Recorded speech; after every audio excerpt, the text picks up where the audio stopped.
शिशु आहार संबंधित कानून।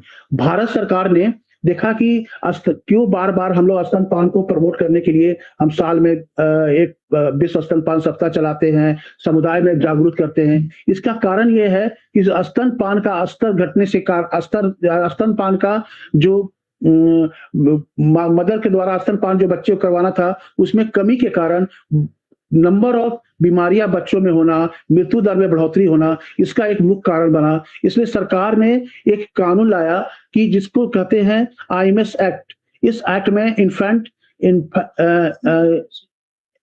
इन्फैंट मिल्क सब्स्टिट्यूट एक्ट, इसमें इसमें 1992 में ये एक्ट लाया गया। इसमें यह प्रावधान किया गया कि जो बाजार में जो डब्बे वाले जो दूध होते हैं और बाजार में जो बोतल हो गए, डब्बे वाले दूध हो गए, जो मिल्क सब्स्टिट्यूट वाले जो चीज होते हैं, उस सब पर प्रतिबंध लगाना। उन लोगों को प्रतिबंध इसलिए लगाना कि उसका ना प्रचार कर सकते हैं, ना उसको उसके बारे में ज्यादा समुदाय में या फिर आपको फैसिलिटी में जहां अस्पताल है वहां इसके बारे में व्यापक इसको बता सकते हैं। इसलिए इसको देने के लिए सरकार ने पूर्ण प्रतिबंध लगा दिया है और इसका उल्लंघन करने पर व्यापक एक सजा का भी प्रावधान इसमें किया गया है। जैसे दूध पिलाने वाली बोतल और शिशु खाद्य पदार्थ के विज्ञापन पर प्रतिबंध, डब्बा बंद दूध शिशु आहार के उपयोग में किसी बिक्री, प्रोत्साहन एवं प्रलोभन पर प्रतिबंध, स्वास्थ्य सेवा प्रणाली के माध्यम से शिशु खाद्य बोतल निपल सामग्री के दान वितरण में प्रतिबंध, डॉक्टरों को जो सम्मेलन हो जाता है उसका स्पॉन्सरशिप होता है कि हम पैसा दे देंगे, कंपनी बोलती है, उस पर ही प्रतिबंध। अस्पतालों में कैलेंडर वेंडर रहता है, उसमें अपना नाम डाल देते हैं, उस पर ही प्रतिबंध। स्वास्थ्य कर्मी को जो प्रलोभन देते हैं कि आप जब डिलीवरी होता है तो ये बच्चा ये दूध वाला जो है इसको प्रमोट करने, उस पर भी प्रतिबंध है।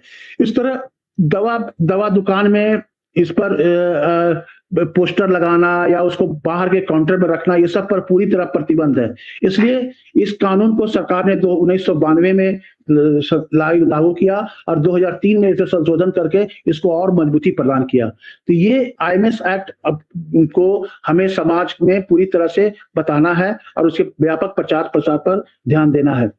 इस आईएमएस एक्ट में प्रावधान है, ये भी है कि जो बात की है ने कि आईएमएस एक्ट में कि विज्ञापन पर प्रतिबंध रहेगा, उत्पादन शैक्षणिक सामग्री पर प्रतिबंध रहेगा। ये सब पूरी प्रतिबंध सरकार ने इस पर लगाया है और इसमें एक प्रावधान किया गया है कि यदि इसका कोई उल्लंघन करते हुए पाया गया तो उसको 6 महीना तक की कारावास की सजा और जुर्माना 2000 रुपया, और अभी उसको बढ़ा के उसे 5000 रुपया कर दिया गया है। ये हुआ पूरा कार्यक्रम और आपके द्वारा जो समुदाय को बताने वाले जो संदेश जो आप काउंसलिंग करते हैं मीटिंग के दौरान, उसमें ये सब चीज आप समुदाय को, मदर को, गर्भवती माता को, धात्री को, बड़े बुजुर्ग को आप उसको बता सकते हैं उस बैठक में।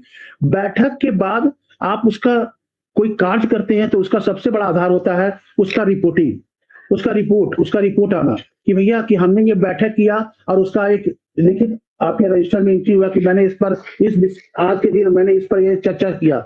क्या चर्चा किया तो उस पर उसके चर्चा के बाद एक रिपोर्ट जो है आप सही अपने स्तर से बीटीटी को या सैया साथी को देते हैं, सैया साथी उसको कंपाइल करके ब्लॉक को देते हैं, ब्लॉक से फिर जिला में आता है, जिला से राज्य में आता है। तब समझ में आता है कि हाँ, सैयाओं को द्वारा माँ कार्यक्रम के तहत हर 3 महीना पर एक सभी समुदाय के साथ जो गर्भवती, धात्री और बड़े बुजुर्ग हैं उनके साथ बैठक हुई है और उस बैठक में ये प्रावधान किया गया है, ये देखा गया कि उस बैठक में क्या-क्या कौन-कौन शामिल हुए, किस विषय पर चर्चा हुई। तो इसका एक फॉर्मेट है, ये फॉर्मेट आपके द्वारा भरकर बीटीटी या फिर सैया साथी को दिया जाता है और वो फिर कंपाइल करके आगे बढ़ाते हैं जिला से राज्य में। तो ये परफॉर्मेंस फॉर्मेट जो है उस पर हम थोड़ा चर्चा कर दें। इसमें है कि आपका जहां आप बैठक कर रहे हैं आपका नाम होगा, कुछ प्रखंड में है, जैसे जामताड़ा में है तो जामताड़ा के नाला प्रखंड हो गया, जिला तो जामताड़ा हो गया। रिपोर्ट का माह मतलब कि यदि 3 महीना में जनवरी, फरवरी, मार्च है तो मार्च लिखा गया। उस माह में माह के साथ कितने बैठक हुई, ठीक है, तो उस बैठक में कितने धात्री उपस्थित हुए, इस बैठक में कितने गर्भवती उपस्थित हुए, बैठक में किस विषय पर चर्चा हुई। ये छोटा सा बस आपको एक एग्जाम्पल लिखना है और बैठक के द्वारा बैठक करते हैं तो उसमें आपका इंसेंटिव भी बनता है। वो इंसेंटिव बनता है 100 रुपया पर बैठक, तो वो बैठक में 100 रुपया इंसेंटिव आपको मिला कि नहीं।